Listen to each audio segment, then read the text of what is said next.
Army Chief Warrant Officer 2, Braydon J. Nichols.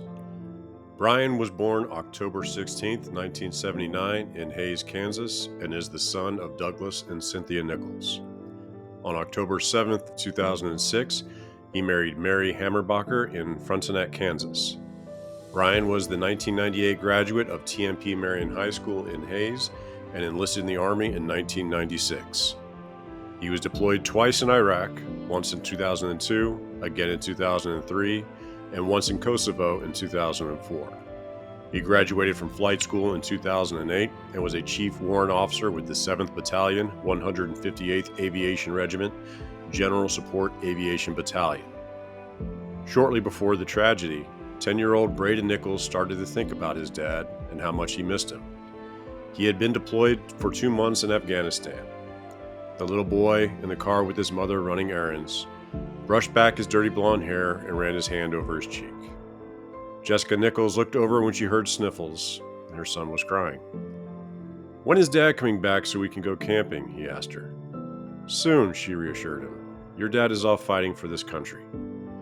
The boy replied, "As soon as he gets home, we're going on a camping trip. It's just me and him." Jessica Nichols cannot stop replaying that scene in her mind. That's because only a few days later, on Saturday night, she was cradling her boy who was crying once again. Except this time, she could not tell him that his father was coming home. She had just received a call informing her that Bryan Nichols was one of the 30 Americans who died that afternoon when their Chinook helicopter was shot down in Wardak province in east central Afghanistan.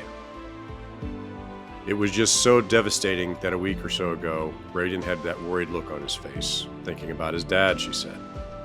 Braydon and Bryan were so connected. Braydon was like a little version of his dad. He always wanted to be in the Army, she said. He came across the Chinook and was so fascinated. His father flew Chinooks. Bryan Nichols did 3 deployments during their marriage. It proved to be too much for the relationship, she said. They divorced when Braydon was 3, but remained close to raise Braydon. Bryan remarried, and his new wife Jessica all got along. They all loved and cared for Braydon, she said. It was Bryan's wife, Mary, who contacted Jessica Saturday night to say that Bryan had died. She was screaming, Jessica said.